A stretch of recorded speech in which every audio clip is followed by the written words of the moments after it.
What's up, guys? I am finally back after my Christmas vacation to bring you your recap on Love and Hip Hop Season 8, Episode 9, and it is titled Bad Reputation.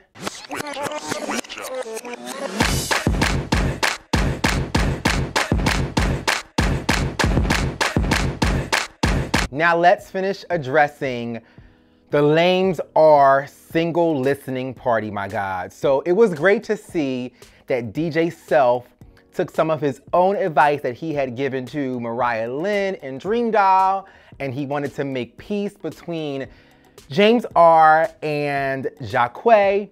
So he said, you know, we're all in this music industry and we're gonna see each other and this beef is unnecessary. Now what threw me off was every time James R.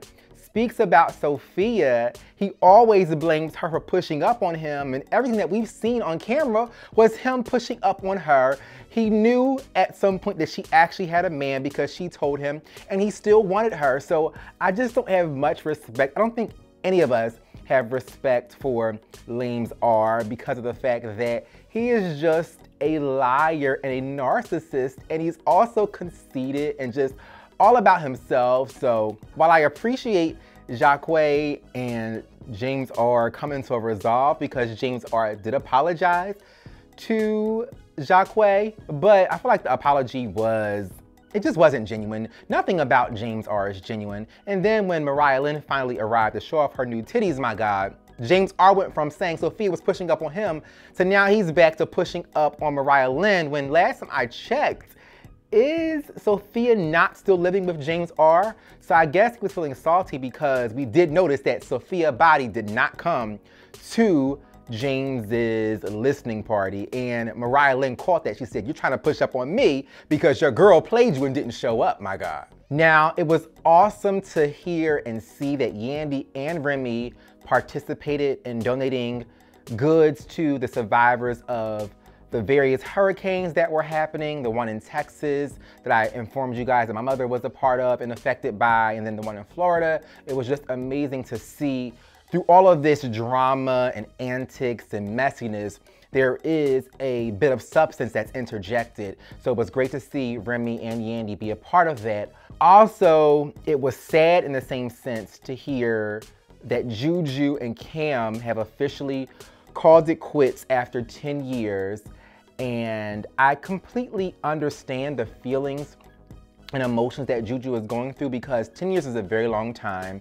And to feel like you've given your life to someone for 10 years and it's been snatched away, even if it is an amicable and mutual decision to separate, it's been 10 years that you really can't get back. So I really empathize with her, and it resonates with me when she said that I randomly break out in tears for no reason, and I just didn't want to share it with you guys because you, Remy, have, you know, you're trying to have children. You, Yandy, your husband is in prison. And one profound thing that Juju said to Yandy, because Yandy said, well, my husband is in prison. Juju said, yeah, but you do have something to look forward to as it pertains to your husband finally coming home. And it was also very profound to me and for me when Juju said that she doesn't know what she's going to do with her life at this point, because, I mean, the reality of it is she has given this man so much of her life, and it's like, well, what's my next step? Also, it was so funny when Remy low-key played Yandy, because Yandy said, oh, child, you have a man to go back home to.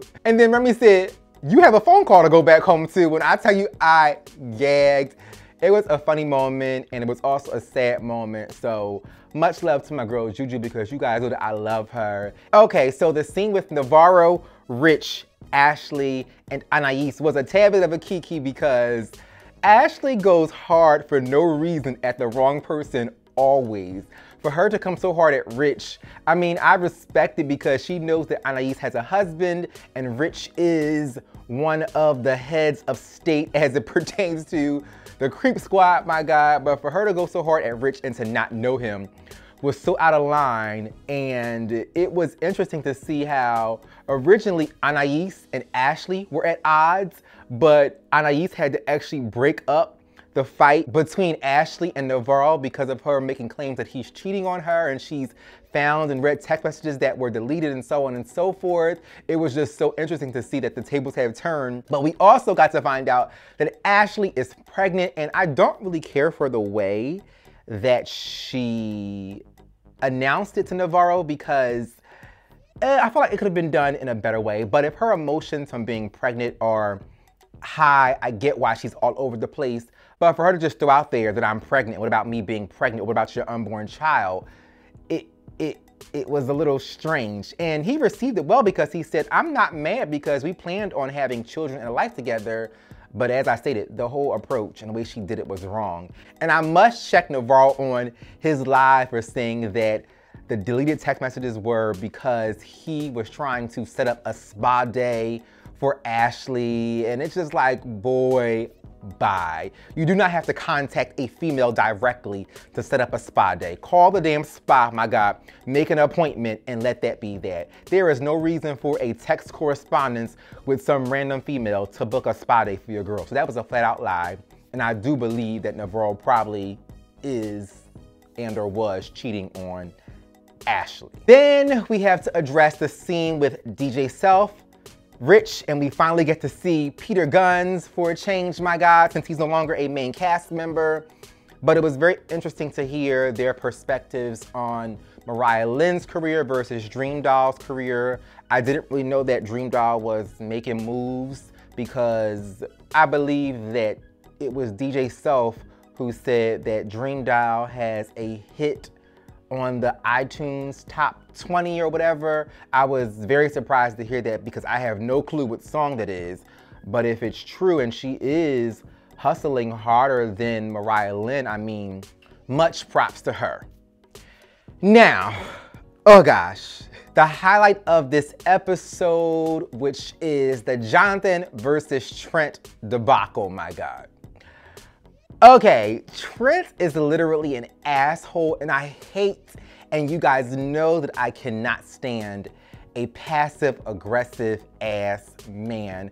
Trent is like the scum of the earth because he's the type of man that will only admit stuff just because he has something about you to expose and make you look bad. So this scene threw me off because for previously Trent to walk off and not want to confront Jonathan and address head on him being catfished for sending his dick pics to people on Grindr, and now you want to have a sit down to confront and address Jonathan, it just threw me off. And Trent claimed that he was so humiliated for being catfished by Jonathan. But my thing is, you were the one thotting and bopping and being arrogant, so if anybody humiliated you, you humiliated yourself, because why would you be on Grindr during the time that you're filming a reality show with somebody who is trying to be your boyfriend? Then I was so over Trent's passive aggressive, I got caught, you're right. He was just so passive aggressive because he was holding on to something. And this is why I say I can't stand a man like him. He only admitted his wrongs and what he did, not out of sincerity, but because he knew he was waiting for the moment to clap back at Jonathan. Even when he said, you're just mad because I'm getting my dick sucked and you're not doing it. I'm like, oh my gosh, did he really say that? Of course, that is definitely why Jonathan is mad. We all know that, duh. He's mad because you're thotting and bopping, my God, and being a hoe. Then I gagged when Trent claimed that he did not want to play Jonathan, so that's why he started to see guys on the low. But while you're on a reality TV show, that's called playing someone, you fool. And at this point, I am just baffled that Trent feels and believes that he is the victim, my God. Then for him to bust out with the marriage license that Jonathan had. Then for Trent to bust out with Jonathan's marriage license was so wrong. Now, I already told you guys that I believe and feel like Jonathan is a serial dater, and he gets married and he gets in love regularly and he switches up because he really wants to find love and be in love and be married and be in a happy relationship. So I'm not surprised, and I also told you guys that he had been married in the past, but I did not know that he was married and had an annulment, then he was remarried again, my God. So that is a lot. Now, in Trent's defense, I was not okay with Jonathan saying that he did not have to tell Trent anything, nor did he need to address it, because while you're claiming you want to marry Trent and want to be serious with him, but yet there's a marriage license out there is not 100% transparent nor fair. But I do get the gray areas of a separation. And Jonathan did make a great point when he said that the man lives in LA. I'm here with you in New York, so I clearly can't be working on anything nor with him if he's in LA and I'm here trying to be with you on camera, my God.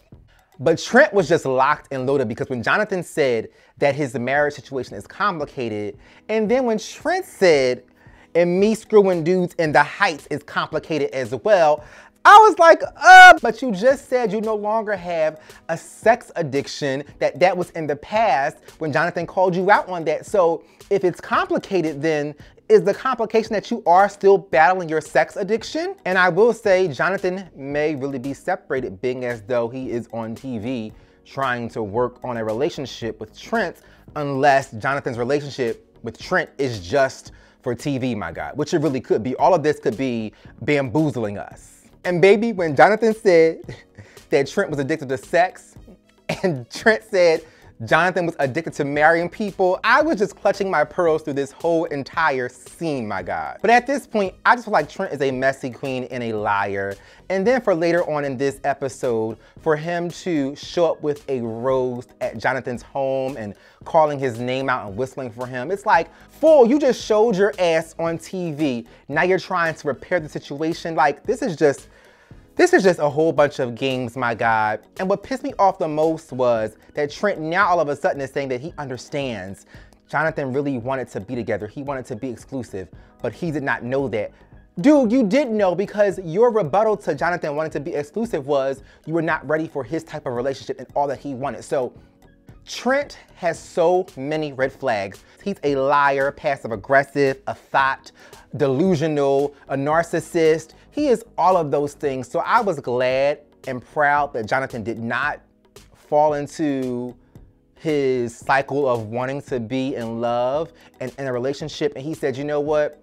I have to hop off this train. So kudos to Jonathan for being a man and knowing when to stop something that is not healthy for either of them. Now I'm gonna run through this James R. and Sophia situation quickly because it was just so stupid on both of their parts. They actually deserve each other because they're both fools. So Sophia saying that she did not come to James R.'s single listening party because she did not want to give him the wrong idea or lead him on. But chick, you just kissed this dude at his house. You moved into his house when Jacquet put you out. So I'm not buying that. And I just feel like we all know that Lames R is really a lame, because I'm surprised that he as a man threw Jacquet under the bus and said, well, you still love him, you want him back, but he was thanking me for taking you as the baggage off of his hands. And it's like, you are such a punk and a fraud. That was so weak as a man to bring that up, because you were just telling Jacquet that Sophia was pushing up on you. It's just, this man is just an opportunist and an asshole. He's trying to grasp for TV time and storylines wherever he can.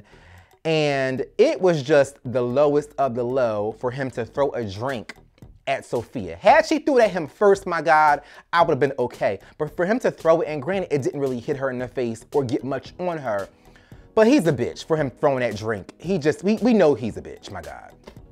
Last but not least, the situation with Mariah Lynn versus Dream Doll. Now, I do want to say that I was proud of DJ Self for meeting up with Mariah Lynn and explaining to her as to why he took Dream Doll to the BET Awards over her, and it was a valid reason. If Dream Doll put herself out there, told him that he wanted to go, and made her own accommodations, that makes sense as to why he would take her, because that does show more hustle. She's making it known as to what she wants, and Mariah Lynn did not do that.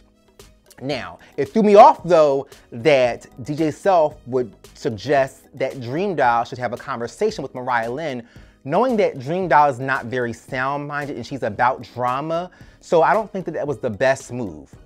But when Dream Doll and Mariah Lynn did actually meet up, I was very proud at how Mariah Lynn held her composure and was very low-key and subdued and subtle, because Mariah Lynn can really go crazy and just act a fool. But she was very chill and being respectful and wanted to have, I guess, a real conversation And Dream Doll always just goes left. Her being concerned about showing off her body to Mariah Lynn just to be passive aggressive and petty. And then for her even addressing that Mariah Lynn was doing a song with Safaree, like, girl, why do you care who your fake man is doing a song with if it's going to bring in coins? You're gagging because it's not you. Then it was amazing to hear that Mariah Lynn was actually planning to team up with Dream Doll on the track with Safaree. So she really played herself. And then for Dream Doll to say that we should stay out of the Bianca and Brie issues when Dream Doll was the one who put her damn self in the middle of it. That's why Mariah Lynn and Dream Doll are at each other's throats. So it was just crazy. I would have whooped Dream Doll's ass just like Mariah tried to when she called out her mom and, you know, said your mom and all of that. And it was just unnecessary. It was just a stupid scene. And another thing, granted, Mariah Lynn had the right to kind of boss up on Dream Doll at this point for what she said. But I'm tired of these girls trying to jump and fight when we know that security is not going to allow them to fight. Like, it's just a waste of energy and a waste of time. And just Dream Doll, she's just so immature. I just can't stand her. I hope they don't bring her back next season. I'm just over her. And I'm still tired of her even being connected to Safaree, whom we love.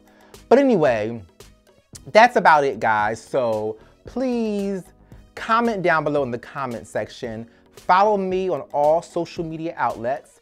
Thumbs up this video. Subscribe to my channel. Turn on the notifications. And thank you guys for watching. Bye.